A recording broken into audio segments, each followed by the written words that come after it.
आप देख रहे हैं आज की ताजा खबर। मैं हूं आपके साथ जसप्रीत कौर। केंद्र सरकार के कृषि कानूनों के विरोध के बीच विपक्षी दलों का एक प्रतिनिधिमंडल आज राष्ट्रपति रामनाथ कोविंद से मुलाकात करेगा। राहुल गांधी, शरद पवार, सीताराम येचुरी और डी राजा आज शाम 5 बजे राष्ट्रपति रामनाथ कोविंद से मिलेंगे। वहीं इस मुलाकात से पहले शरद पवार की यहां दोपहर करीब 12 बजे सभी विपक्षी दलों की बैठक बुलाई गई है ताकि उन सभी के सुझाव राष्ट्रपति तक पहुंचाए जा सके। ये खत मैंने लिखा था, इसमें कोई दो राय नहीं। मगर आज जो 3 बिल उन्होंने किए इसमें APMC का नाम भी वहाँ दिखाई देता नहीं, और इसलिए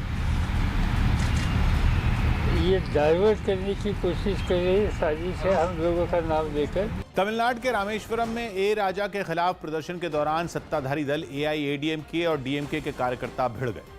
इससे पहले राज्य के मुख्यमंत्री के पलनीसामी ने 2G घोटाले के बहाने ए राजा पर निशाना साधा था, जिसका उन्होंने भी जवाब दिया।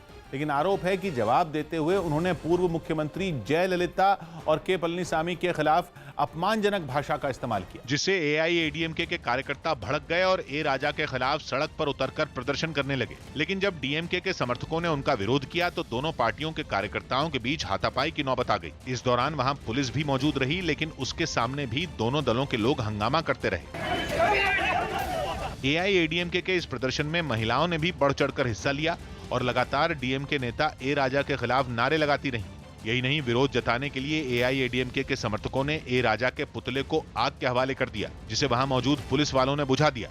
काफी देर तक सड़क पर इसी तरह हंगामा होता रहा। हालांकि बाद में पुलिस ने लोगों को समझा बुझाकर मामला शांत करा लिया। इटली का एक ऐतिहासिक गांव 100 रुपए से भी कम में खाली पड़े मकान दे रहा है, जिन्हें खरीदने के लिए यूरोप के कई लोगों ने इच्छा भी जताई है। News18.com की रिपोर्ट के मुताबिक इटली की राजधानी रोम से करीब 230 किलोमीटर दूर कास्ट्रोपिनियानो नाम के गांव में 1 यूरो यानी भारतीय रुपयों में 90 रुपए में जर्जर पुराने मकान बेचे जा रहे हैं। शर्त बस यह है कि मकान खरीदने के 3 साल के अंदर उसकी मरम्मत करानी होगी। साथ ही 2000 यूरो यानी भारतीय रुपयों में करीब 1,80,000 रुपए की डाउन पेमेंट भी देनी होगी। हालांकि ये पैसे मकान की मरम्मत के बाद वापस मिल जाएंगे। इसके साथ ही खरीदार को प्रॉपर्टी का इस्तेमाल भी करना होगा। ऐसा इसलिए ताकि वीरान हो चुके गांव को दोबारा बसाया जा सके, क्योंकि 1930 के दशक तक 2,500 लोगों की आबादी वाले इस गांव में फिलहाल 1,000 से भी कम लोग रहते हैं। अफ्रीकी देश कांगो में राष्ट्रपति फेलिक्स त्शिसेकेदी के विरोध में प्रदर्शन कर रहे लोगों की पुलिस से झड़प हो गई। वहां पिछले 2 साल से गठबंधन की सरकार चल रही है, लेकिन जैसे ही राष्ट्रपति फेलिक्स ने गठबंधन तोड़ने का फैसला लिया, हंगामा खड़ा हो गया। संसद के बाहर और अंदर पूर्व राष्ट्रपति के समर्थक भड़क गए। संसद की सुरक्षा में तैनात जवानों ने भी मोर्चा संभाल लिया और हंगामा कर रहे लोगों पर सख्ती बरती। सामने आई एक तस्वीर में प्रदर्शनकारी और पुलिस एक दूसरे पर पथराव करते दिखे। हालात बिगड़ते देख प्रदर्शनकारियों पर आंसू गैस के गोले भी दागे गए।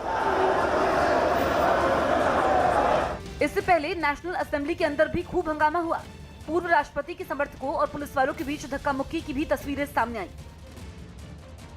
फाइजर और सीरम इंस्टीट्यूट के बाद अब एक और दवा कंपनी ने अपने कोरोना टीके के इमरजेंसी इस्तेमाल की मंजूरी मांगी है। News 18 के रवि सिंह की रिपोर्ट है कि हैदराबाद में मौजूद भारत की दवा कंपनी भारत बायोटेक ने देश में दवाओं पर निगरानी रखने वाली संस्था DCGI में आवेदन किया है, जिसमें कंपनी ने भारत में विकसित किए गए टीके कोवैक्सीन के इमरजेंसी इस्तेमाल की इजाजत मांगी है। और इस तरह भारत बायोटेक देश में वैक्सीन के इमरजेंसी इस्तेमाल के लिए आवेदन करने वाली तीसरी कंपनी बन गई। खबर है कि कल DCGI की एक्सपर्ट कमेटी तीनों कंपनियों के आवेदन की समीक्षा करेगी।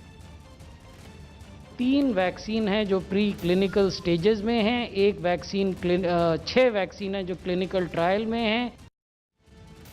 कृषि मंत्री नरेंद्र सिंह तोमर ने किसानों के नाम पर राजनीति करने वाले दलों पर निशाना साधा और राजनीतिक दलों पर किसानों को गुमराह करने का आरोप लगाया। जो राजनीतिक दल किसानों के नाम पर राजनीति करने की कोशिश कर रहे हैं, उनको अपने गिरेबा में पहले झांकना चाहिए। वो या तो घोषणा पत्र के माध्यम से जनता को गुमराह कर रहे थे और या आज किसानों को गुमराह करने के लिए इस प्रकार का कृत्य कर रहे हैं। दक्षिण अमेरिकी देश पेरू में एक जेल के करीब 200 मीटर लंबी सुरंग मिली, जिसे देख पुलिस भी हैरान रह गई। उन्होंने आशंका जताई कि इसे कैदियों को भगाने के लिए बनाया गया था। जो राजधानी लीमा से बाहर बनी एक जेल तक जाती है। लगभग 200 मीटर लंबी इस सुरंग में दरवाजे की चौखट जैसा एक ढांचा नजर आया। कुछ आगे बढ़ने पर उसकी दीवार पर एक पाइप भी लगा दिखा। पुलिस ने शक जताया कि इसे ड्रग्स तस्करी के दोष में जेल में बंद कैदियों को भगाने के लिए बनाया गया था। साथ ही ये भी बताया कि इस सुरंग का खाका पिछले साल तैयार हुआ और इसे बनाने में लगभग 6 महीने लगे। इसके बारे में और जानने के लिए पुलिस ने उसके आसपास के इलाके की भी जांच पड़ताल शुरू कर दी। इटली में तूफान और बाढ़ की वजह से लोगों की परेशानी बढ़ गई। भारी बारिश के बाद वहां के कई इलाकों में बाढ़ आ गई और उसका पानी सैलाब बनकर सड़कों पर बहने लगा। इटली के वेनिस से जो तस्वीरें सामने आई, उन्हें देखकर ऐसा लगा मानो शहर के बीच कोई नदी बह रही हो। कई जानी मानी जगह पानी से घिर गई। वहाँ की दुकानें, रेस्टोरेंट और होटल सब पानी में डूबे दिखाई दिए। बताया गया कि समंदर से ऊंची लहरें उठी, जिसके बाद उसका पानी शहर में घुस गया। हालांकि इस बीच पानी में फंसे लोगों को निकालने के लिए राहत और बचाव का काम भी शुरू किया गया।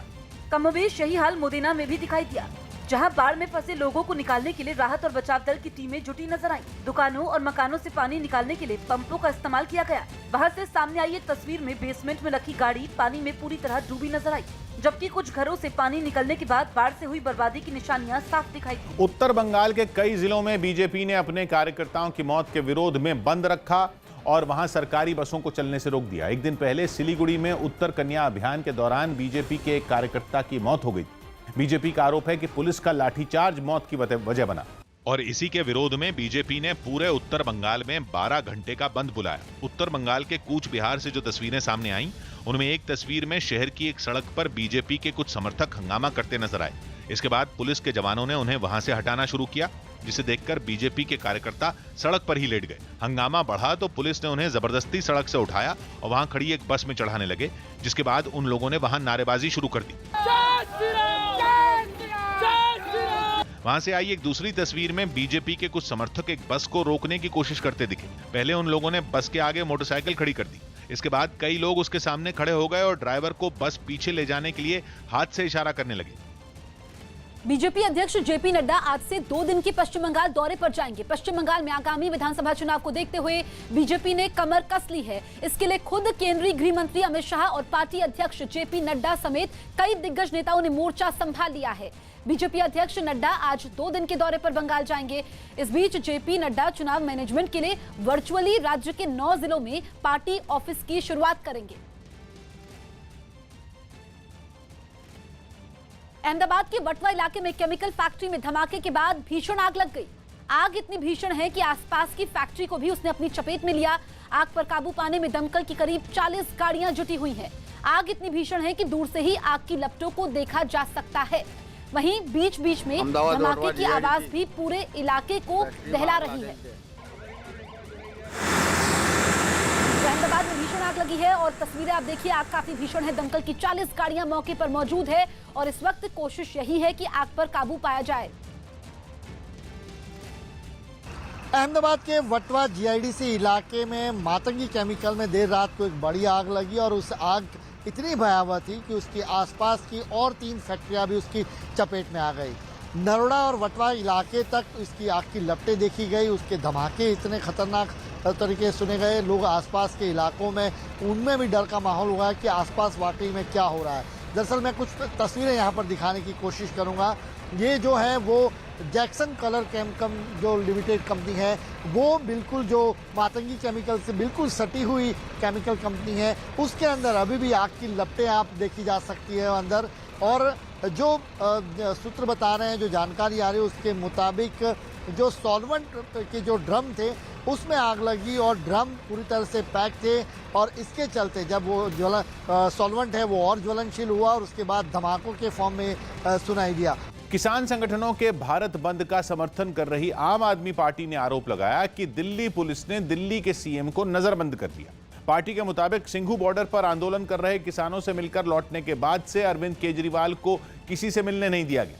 इस मुद्दे पर केजरीवाल के घर के बाहर खूब हंगामा भी हुआ और आम आदमी पार्टी के कार्यकर्ता दिल्ली पुलिस से भिड़ गए, जिसके बाद पुलिस ने उन्हें हिरासत में लेना शुरू कर दिया और किसी को खींचकर तो किसी को उठाकर अपनी गाड़ी में बिठाया। पुलिस वालों को प्रदर्शन में शामिल महिलाओं को गाड़ी में बिठाने में काफी मेहनत करनी पड़ी। कुछ महिलाओं को तो पुलिस को जमीन पर घसीट कर ले जाना पड़ा, जबकि कुछ को पुलिस धक्का देकर अपने साथ ले गई। दिल्ली पुलिस की बड़ी सुरक्षा के बीच आप कार्यकर्ता जो हैं यहाँ से आगे बढ़ने में नाकाम रहे हैं। और इससे पहले ये लोग बड़ी तादाद में मुख्यमंत्री के घर की ओर बढ़े, लेकिन वहां पुलिस पहले से ही तैनात दिखी। उसने उन्हें रोकने के लिए बैरिकेडिंग की और उन्हें आगे बढ़ने से मना किया। लेकिन आर पार की लड़ाई लड़ने के मूड में दिख रहे आम आदमी पार्टी के कार्यकर्ता नहीं माने। वो आगे बढ़ने की कोशिश करते रहे और पुलिस वालों के साथ धक्का मुक्की करने लगे। कई कार्यकर्ता बैरिकेड पर चढ़ गए तो कई उसे धक्का देकर गिराने की कोशिश करते दिखे।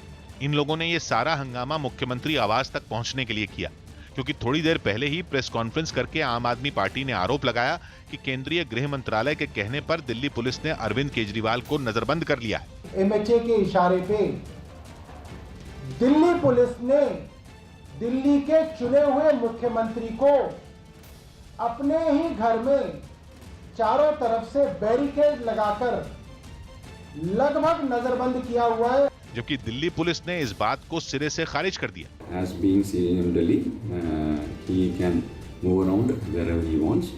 इस बीच एक वीडियो सामने आया जिसमें अरविंद केजरीवाल एक कार्यक्रम में शिरकत करने जाते दिखे। दिल्ली पुलिस ने इस वीडियो की पुष्टि की और ये साफ कर दिया कि राज्य के मुख्यमंत्री के कहीं भी आने जाने पर पाबंदी नहीं है।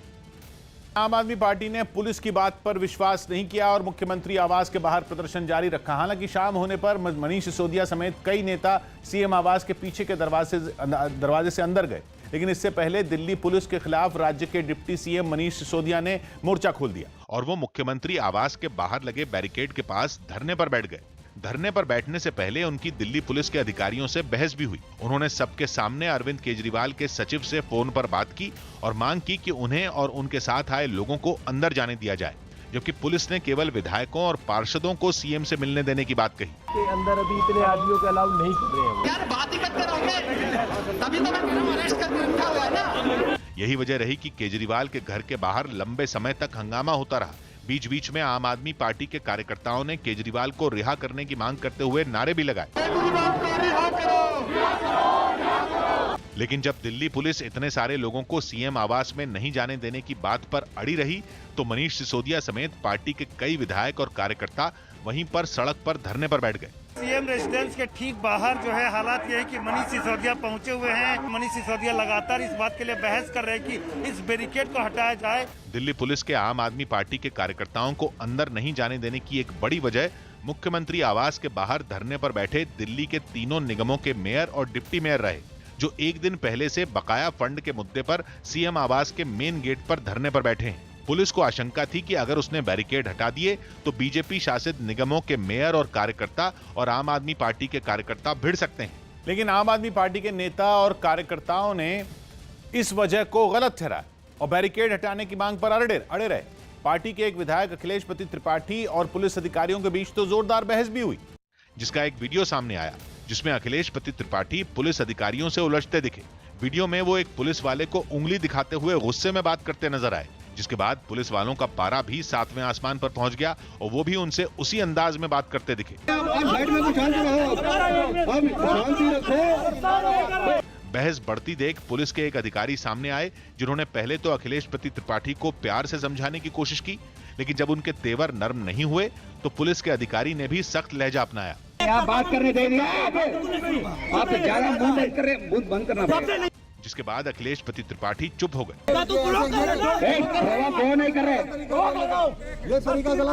पुलिस के बैरिकेड हटाने के बारे में जल्द फैसला लेने का आश्वासन देने के बाद बहसबाजी थम गई। कृषि कानूनों पर गृह मंत्री अमित शाह और 13 किसान संगठनों के प्रतिनिधियों की बैठक बेनतीजा रही। बैठक के बाद सीपीएम नेता हन्नान मोल्लाह ने कहा कि सरकार की तरफ से जो कुछ किया जा सकता है उस बारे में एक लिखित प्रस्ताव किसान नेताओं को आज दिया जाएगा। इस प्रस्ताव के आधार पर सभी किसान नेता अपनी कमेटी में चर्चा करेंगे और आगे की रणनीति तय होगी।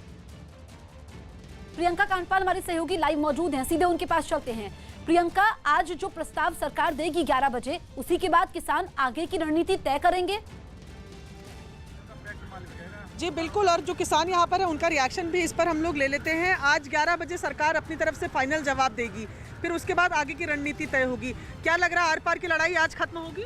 आर पार की लड़ाई करिए, हमारी बात मानते हैं तो खत्म हो सके, और गिरोह इन्होंने हमारी बात नहीं माननी तो आर पार की लड़ाई तो चलती रहेगी। आपको लग रहा है कि आज गृह मंत्री क्योंकि अब आज लिख कर दे रहे हैं तो वो आप लोगों का ध्यान रखेंगे और आज ये खत्म होगा?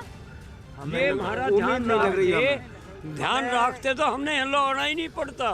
इनकी तो सुनो, इनकी मोनोपोली ऐसी है कि इन्होंने जो ये बड़े बड़े अंडानी और अंबानी हैं उनसे पैक्ट कर लिया, उनके गोदाम बनवा दिए। अब उनकी दाब भी इन पे है।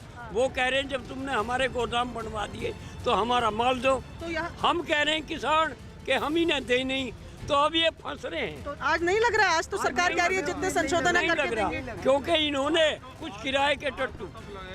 आज तो तब लगेगा क्योंकि शाम की वार्ता विफल होगी। तो सरकार ने कह दिया लिखित में दे देंगे, एक बार आप उस पर विचार कर लो, तो आज तो खत्म होने का कोई मतलब ही नहीं। नहीं, अगर आप लोग जो चाह रहे हैं वही लिखित में आ जाएगा फिर तो मामला खत्म हो जाएगा। लिखित में ऐसा सरकार करेगी नहीं, वो पता है। तो फिर यही रहेंगे आप लोग? बिल्कुल, जब तक, क्योंकि हमारा पहला स्टेप 26 जनवरी और उसके बाद दूसरा स्टेप 15 अगस्त, वहाँ तक हम टिकने का इरादा रखते हैं। साफ तौर पर जो किसान यहाँ पर हैं वो कह रहे हैं कि आर पार की लड़ाई के लिए ही वो घर से तैयार होकर आए हैं। सरकार मांगे मानेगी तो वो यहाँ से जाएंगे, अगर मांगे नहीं मानी जाएगी तो यहीं से 26 जनवरी तक कम से कम वो यहाँ रुकेंगे। बिल्कुल, तो आर पार की लड़ाई के मूड में है प्रियंका, आप नजर बनाए रखिए, लौटेंगे आपके पास। वहीं सीपीएम नेता हन्नान मोल्ला ने दावा किया कि किसान नेता आज सरकार के साथ होने वाली बातचीत में शामिल नहीं होंगे। किसान और सरकार के बीच प्रस्तावित छठे दौर की बातचीत से पहले किसान नेता हन्नान मोल्ला ने दावा किया कि आज सरकार की तरफ से एक प्रस्ताव दिया जाएगा, जिस पर चर्चा के बाद अगली बैठक गुरुवार को होगी। सर ये बताइए कि अभी बैठक का सारांश क्या निकला, क्या विवाद खत्म हो गया? विवाद खत्म नहीं हुआ, विवाद खत्म नहीं हुआ और आलोचना में भी जो कुछ नतीजा नहीं निकला। वो अमित शाह वही रिक्वेस्ट किया जो हम 4-5 अमेंडमेंट बात चल रहा है हवा में, हम कल लिख के देंगे, हवा से थोड़ा सॉलिड करेंगे। कल की मीटिंग फिर कैंसिल, फिर उसके बाद इसलिए बोला वो मीटिंग में हम जो जाएंगे कल 12 बजे वो देखेंगे उसमें क्या लिखा है, अमेंडमेंट लिख के देंगे तो हमारा कोई सर, एक अंतिम सवाल, पहली बार गृह मंत्री किसान संगठनों से मुखातिब हो रहे। पूछा था भाई कि एक लॉ एंड ऑर्डर प्रॉब्लम है क्या, आप क्यों आया? लॉ एंड ऑर्डर प्रॉब्लम तो नहीं है, किसान का प्रॉब्लम है। उम्मीद है अभी आपको? कुछ उम्मीद नहीं।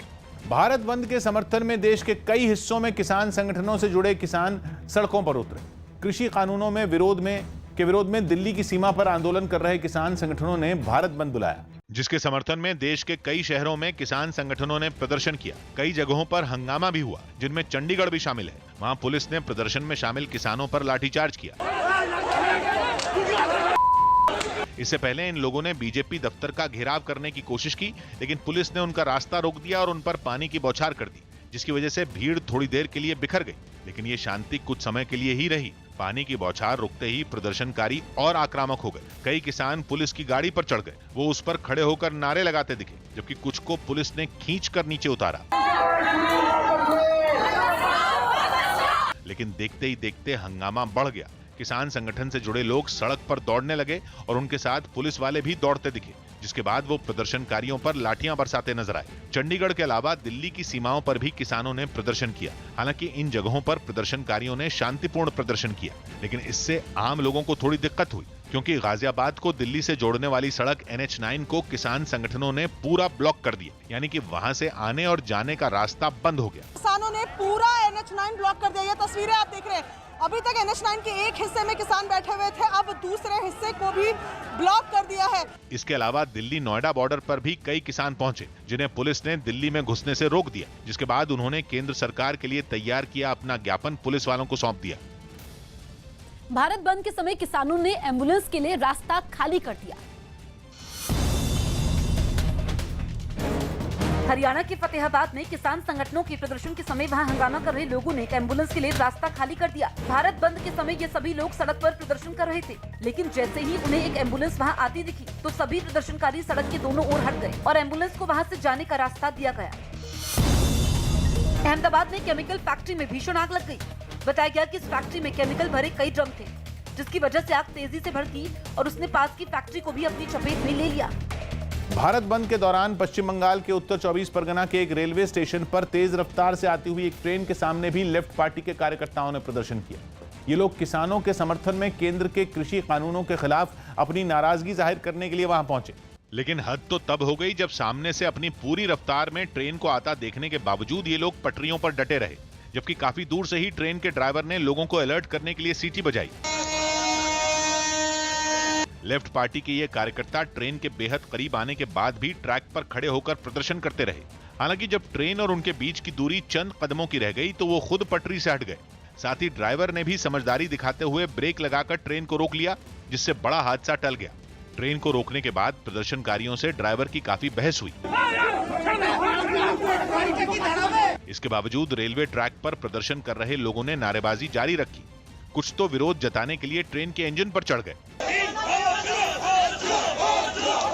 ट्रेन ड्राइवर ने साझा किया कि इन हालात को संभाल पाना उसके लिए कितना मुश्किल भरा रहा। कुछ देर बाद प्रदर्शनकारियों ने दूसरी तरफ से आ रही एक ट्रेन को भी वहीं रोक लिया। पाकिस्तान के प्रधानमंत्री इमरान खान के लिए चुनौती बनी हुई मरियम नवाज खुद विवादों में घिर गई। एक नुक्कड़ सभा के दौरान उन पर एक छड़ी अचानक आकर गिरी। दावा किया गया कि किसी ने मरियम पर छड़ी जानबूझकर फेंकी, जिसका वीडियो भी पाकिस्तान के न्यूज चैनलों पर दिखाया जाने लगा। इंटरनेट पर भी मरियम को लगी छड़ी की चर्चा होने लगी। वीडियो में साफ दिखा कि स्टेज पर खड़ी मरियम नवाज पर अचानक एक छड़ी उड़ती हुई आई और उनके सिर से टकराई। छड़ी ज्यादा भारी नहीं थी, इसलिए मरियम को ज्यादा चोट नहीं आई। वीडियो देखकर यह कह पाना मुमकिन नहीं है कि छड़ी किसी ने मरियम पर फेंकी या गलती से गिरी छड़ी सीधा मरियम के सिर पर जा लगी। जब पाकिस्तान के मीडिया ने मरियम पर छड़ी फेंके जाने की खबर दिखाई तो मरियम ने सफाई देने में देर नहीं की। ट्विटर पर मरियम ने लिखा कि ये छड़ी किसी से गलती से गिर गई और जानबूझकर उन पर नहीं फेंकी गई थी। 13 दिसंबर को लाहौर में विपक्षी पार्टियों की बड़ी रैली होने वाली है। उसी रैली में लोगों को बुलाने के लिए मरियम लाहौर के अलग अलग हिस्सों में जाकर नुक्कड़ सभाएं कर रही हैं। लाहौर के शाहदरा में हुई ये ऐसी ही एक सभा थी जिसमें अचानक उनके सिर पर एक छड़ी आकर लग गई।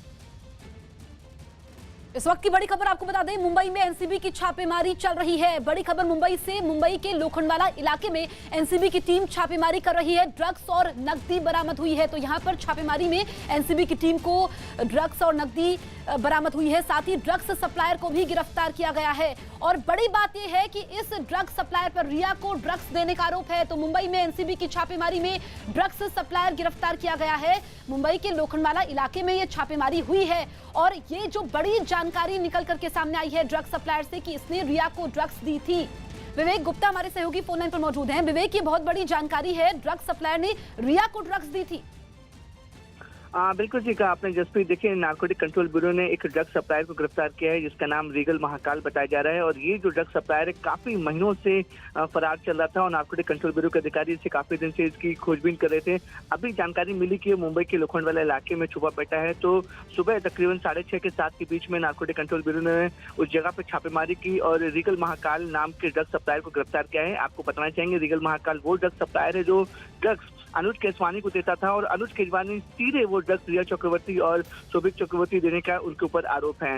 तो नारकोटिक कंट्रोल ब्यूरो अधिकारी के मुताबिक ये बड़ी गिरफ्तारी है और रीगल महाकाल की गिरफ्तारी के बाद कई बड़े खुलासे हो सकते हैं, क्योंकि ये जो ड्रग सप्लाई गिरफ्तार हुआ है, माना जा रहा है कि रिया चक्रवर्ती, शोभिक चक्रवर्ती जो 16/20 के मामले में गिरफ्तार हुए थे उसमें कई बड़े खुलासे कर सकता है। साथ ही साथ नारकोटिक कंट्रोल ब्यूरो के अधिकारियों की मुंबई के लोखंडवाला इलाके में 2 या 3 जगह पे छापेमारी चल रही है और नारकोटिक कंट्रोल ब्यूरो के अधिकारी दावा कर रहे हैं कि इस छापेमारी में बड़ी मात्रा में ड्रग्स बरामद किया गया है, साथ ही साथ कैश भी बरामद किया गया है। तो यानी कि आप बोल सकते हैं कि ये एनसीबी की बड़ी कामयाबी है। तो drugs supplier Regal Mahakal NCB की बड़ी कामयाबी तो है, लेकिन इस ड्रग सप्लायर के गिरफ्तार होने के साथ ही क्या ये माना जाए कि एक बार फिर से रिया चक्रवर्ती की मुश्किलें बढ़ गई हैं?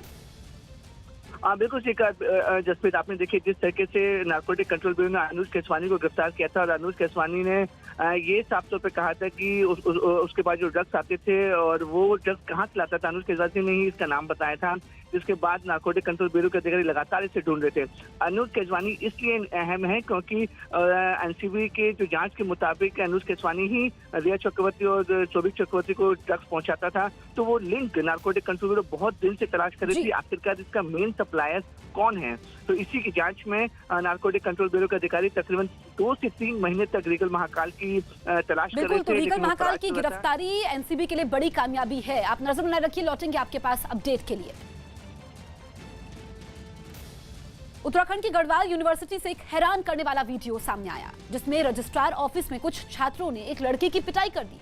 ये छात्र अपनी कुछ मांगों के साथ रजिस्ट्रार से मिलने उनके दफ्तर पहुंचे।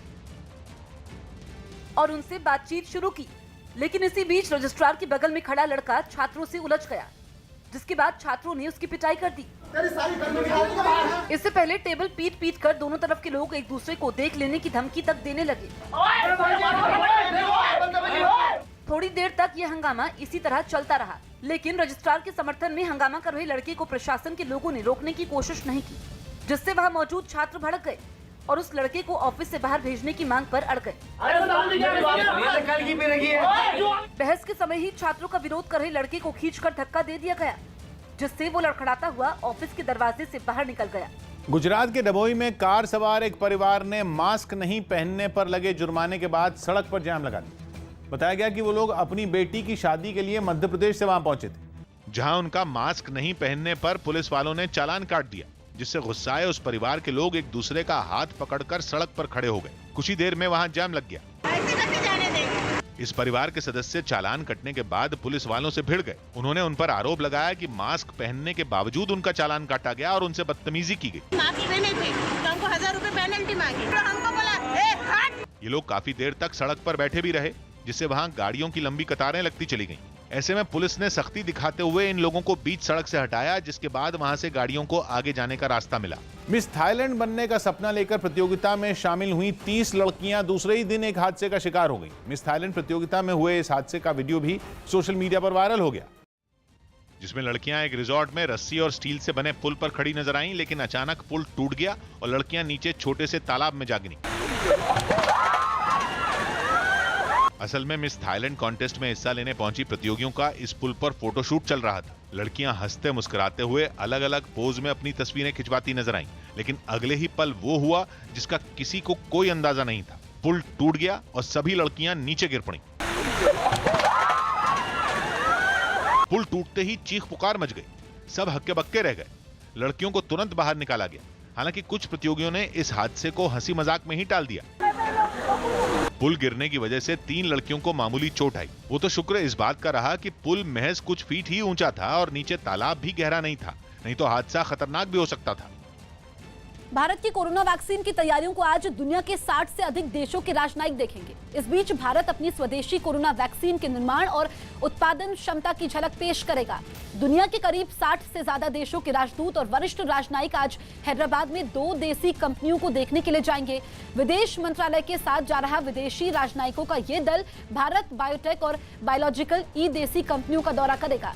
अपनी तरह का ये पहला दौरा है और भविष्य में दूसरे शहरों में भी इस तरह के दौरों का आयोजन किया जाएगा। यूपी के आगरा में एक शादी समारोह में कुछ लोगों ने सरेआम हवा में ताबड़तोड़ फायरिंग की, जिसका वीडियो सोशल मीडिया पर वायरल हो गया। यह वीडियो 2 दिन पुराना बताया गया, जिसमें दूल्हे के घोड़ी पर चढ़ने के दौरान कुछ बाराती एक एक कर हवा में पिस्तौल से खुशी में फायरिंग करते दिखाई दिए। जब इतने से भी उनका मन नहीं भरा तो उन्होंने राइफल निकाल ली और ढोल के शोरगुल के बीच वो सभी एक साथ हवा में फायरिंग करते नजर आए। वीडियो में ये लोग दूल्हे के घर के बाहर फायरिंग करते दिखे, जिसके बाद घोड़ी पर सवार दूल्हा शादी के वेन्यू की तरफ आगे बढ़ा। अर्मीनिया के येरेवान में नागोर्नो कराबाख पर अजरबैजान से हुए समझौते के विरोध में सैकड़ों लोगों ने प्रदर्शन किया।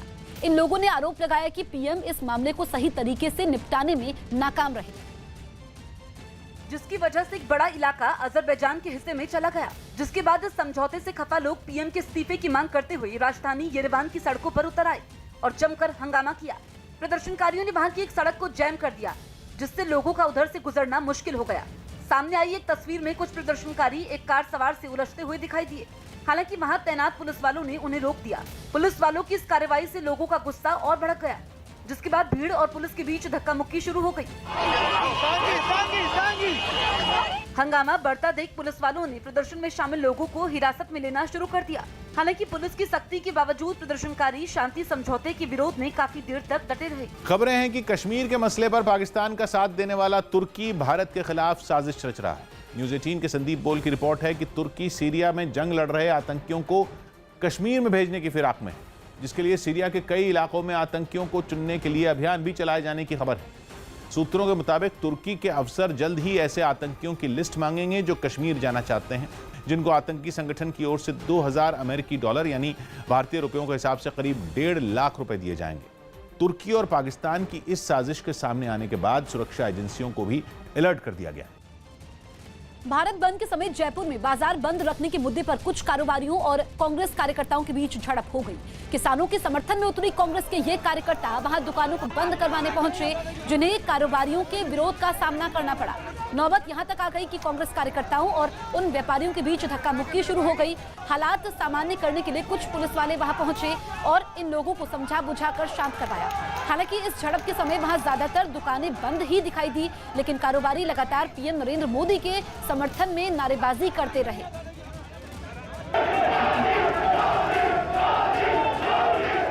यूरोप के देश ऑस्ट्रिया में पिछले कुछ दिनों से जारी बर्फबारी ने वहां के लोगों की परेशानी बढ़ा दी। लगातार हो रही बर्फबारी की वजह से वहां का तापमान काफी नीचे लुढ़क गया, जिसकी वजह से वहां ठंड काफी बढ़ गई। बर्फबारी का सबसे ज्यादा असर करिंथिया शहर में देखने को मिला, जहां कुछ ही घंटों में इतनी बर्फबारी हुई कि वहां की सड़कों पर कई इंच बर्फ जम गई। मकानों की छतें और उनके बाहर खड़ी गाड़ियां भी बर्फ की सफेद चादर से ढकी दिखाई दी। भारी बर्फबारी की वजह से वहां के कई रास्ते बंद हो गए। सड़कों से बर्फ को हटाने के काम में खुदाई करने वाली मशीनों के अलावा एक खास मशीन भी लगाई गई जो रास्ते से बर्फ को काटकर बाहर फेंकती दिखी। इस दौरान वहां कुछ बच्चे बर्फ में खेलने का मजा लेते नजर आए। मौसम के इस बिगड़े मिजाज की वजह से लोगों का घरों से बाहर निकलना तक मुश्किल हो गया। हालांकि अभी उन्हें मुसीबत से छुटकारा मिलता नहीं दिख रहा, क्योंकि वहां के मौसम विभाग ने आने वाले दिनों में वहां और ज्यादा बर्फबारी होने की चेतावनी जारी की। अमेरिका के हवाई में पर्ल हार्बर नेवल बेस पर हमले की बरसी के समय शहीद हुए जवानों को श्रद्धांजलि दी गई। अमेरिकी नौसेना के एक जहाज में सुबह के ठीक 7:55 पर घंटी बजाई गई। 79 साल पहले ठीक इसी वक्त पर पर्ल हार्बर पर हमला हुआ था। इसके बाद आसमान में F-22 विमानों ने उड़ान भरी और जमीन पर सैनिकों ने हवा में गोलियां चलाकर पर्ल हार्बर हमले में शहीद हुए जवानों को सलामी दी। 7 दिसंबर 1941 को जापान ने अमेरिकी नौसेना के इस ठिकाने पर हमला किया था, जिसमें अमेरिका के 2300 से भी ज्यादा जवान मारे गए थे।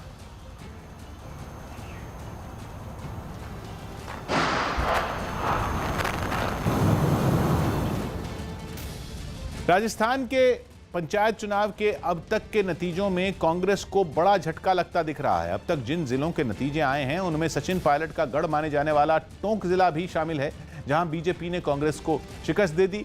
टोंक जिला परिषद की 25 सीटों में 15 पर बीजेपी ने, 10 पर कांग्रेस ने जीत दर्ज की है। इसी तरह कांग्रेस के प्रदेश अध्यक्ष गोविंद डोटासरा, स्वास्थ्य मंत्री डॉक्टर रघु शर्मा, सहकारिता मंत्री उदयलाल आंजना और ब्रिजेंद्र ओला जैसे दिग्गज नेता भी अपने गढ़ नहीं बचा पाए। जिला परिषद की 117 सीटों के परिणाम सामने आए हैं, जिनमें बीजेपी ने 65 सीटों पर और कांग्रेस ने 49 सीटों पर जीत दर्ज की। इसके अलावा पंचायत समिति की 3465 सीटों के नतीजे घोषित किए गए, जिनमें 1566 सीटों पर बीजेपी और 1451 सीटों पर कांग्रेस ने कब्जा किया। अमेरिका के कैलिफोर्निया के जंगलों में एक बार फिर आग भड़क गई, जिसके बाद कई रिहायशी इलाके खाली कराए गए और उनकी बिजली भी काटनी पड़ी। बताया गया कि सूखी और तेज हवाओं की वजह से आग फैलती चली और एक बड़े हिस्से को अपनी चपेट में ले लिया। वहां के सैंटा पौला शहर से जो तस्वीरें सामने आई, उनमें हरे भरे पेड़ लपटों में घिरे नजर आए। जगह जगह घास होने की वजह से आग तेजी से आगे बढ़ रही थी। वहां हर जगह से धुआं भी उठता नजर आया। बेकाबू आग सब कुछ जलाने पर आमादा दिखी। हालांकि इस बीच उस पर काबू पाने की कोशिश भी जारी रही। आग बुझाने के लिए दमकल के अलावा कई हेलीकॉप्टरों की मदद ली गई, जो आसमान से लपटों पर पानी की बौछार करते नजर आए। एहतियातन जंगल के आसपास के कुछ रिहायशी इलाकों को खाली करा लिया गया। साथ ही लगातार फैल रही आग को देखते हुए कुछ इलाकों में बिजली की सप्लाई भी रोक दी गई। बर्फबारी की वजह से जम्मू श्रीनगर हाईवे बंद कर दिया गया। भारी बर्फबारी की वजह से जम्मू श्रीनगर हाईवे पर बनी जवाहर सुरंग को बंद करना पड़ा। बर्फबारी के बाद सुरंग के बंद होने से वहां कई गाड़ियां फंस गई। जम्मू श्रीनगर हाईवे के अलावा कश्मीर घाटी के कई इलाकों में भी काफी बर्फ गिरी, जिससे तापमान में भी गिरावट आई। कानपुर में कुछ लोगों ने एक वकील पर जानलेवा हमला कर दिया। इस घटना के सीसीटीवी वीडियो में कई लोग उस वकील को लाठियों से पीटते नजर आए और बीच बचाव की कोशिश कर रहे उसके साथी को भी हमलावरों ने पीट दिया। वकील को पीटने के बाद सभी लोग वहां से फरार हो गए। सिंघू बॉर्डर पर हो रहे किसान संगठनों के प्रदर्शन में हरियाणा के उप मुख्यमंत्री दुष्यंत चौटाला की गुमशुदगी के पोस्टर लगाए गए। पोस्टर लगाने वाले किसान संगठनों ने आरोप लगाया कि दुष्यंत खुद को बड़ा किसान नेता बताते हैं, लेकिन इस आंदोलन में वो कहीं नजर नहीं आए। किसान संगठनों के भारत बंद में कई सियासी पार्टियां भी सड़कों पर उतरी। हालांकि खासतौर पर बीजेपी की सरकारों वाले राज्यों में विपक्षी पार्टियों के हंगामे के बावजूद बंद का असर फीका ही रहा, जिनमें गुजरात भी एक है। गुजरात के कई शहरों में कांग्रेस ने बाजार बंद करवाने में पूरी ताकत लगा दी। कांग्रेस के नेता घूम घूम कर दुकानदारों से बाजार बंद करने की अपील करते रहे, लेकिन अपील का कोई खास असर नहीं हुआ, बल्कि थोड़ी ही देर में पुलिस ने कांग्रेस नेताओं की धरपकड़ शुरू कर दी। जबरन बाजार बंद करवाने की कोशिश कर रहे कई नेताओं को पुलिस ने हिरासत में ले लिया। कांग्रेस के नेताओं ने पुलिस पर ज्यादती के आरोप लगाने शुरू कर दिए। एक नेता तो सड़क पर ही लेट गया। राजकोट के अलावा कांडला में भी कांग्रेस ने बंद को कामयाब बनाने के लिए रास्ते रोकने की कोशिश की। शहर की एक मुख्य सड़क के बीच टायरों को रखकर आग लगा दी गई और काफी देर के लिए रास्ता बंद कर दिया। सरकार नहीं चलेगी, नहीं चलेगी। उत्तर प्रदेश के बस्ती में बंद कराने के लिए समाजवादी पार्टी के कार्यकर्ता सड़कों पर उतर आए। जब तक प्रदर्शनकारी पैदल मार्च करते रहे, पुलिस देखती रही, लेकिन जैसे ही प्रदर्शनकारी सड़क पर बैठकर नारे लगाने लगे, पुलिस का एक्शन शुरू हो गया। रास्ता खुलवाने के लिए पुलिस ने लाठीचार्ज कर दिया और कई नेताओं को हिरासत में ले लिया। गुजरात और यूपी के अलावा बिहार और पश्चिम बंगाल में भी सियासी पार्टियों ने बंद को कामयाब बनाने की पूरी कोशिश की। बिहार में आरजेडी के अलावा पप्पू यादव की पार्टी जन अधिकार पार्टी के कार्यकर्ता भी सड़कों पर उतरे और पटना के डाक बंगला चौराहे पर दिन चढ़ते ही सियासी दंगल शुरू हो गया। सबसे पहले पप्पू यादव की पार्टी के कार्यकर्ता नारेबाजी करते हुए पहुंच गए। पटना के डाक बंगला चौराहे पर जन अधिकार पार्टी के कार्यकर्ता सड़क पर उतरकर प्रदर्शन कर रहे हैं। थोड़ी ही देर में आरजेडी के कार्यकर्ता भी उसी चौराहे पर पहुंच गए। आरजेडी के कार्यकर्ताओं के पहुंचते ही हंगामा शुरू हो गया। प्रदर्शनकारियों ने सड़क पर लगे हुए पुराने वो सभी बोर्ड और पोस्टर फाड़ने शुरू कर दिए जिन पर प्रधानमंत्री नरेंद्र मोदी या बीजेपी के दूसरे नेताओं की तस्वीरें लगी थीं।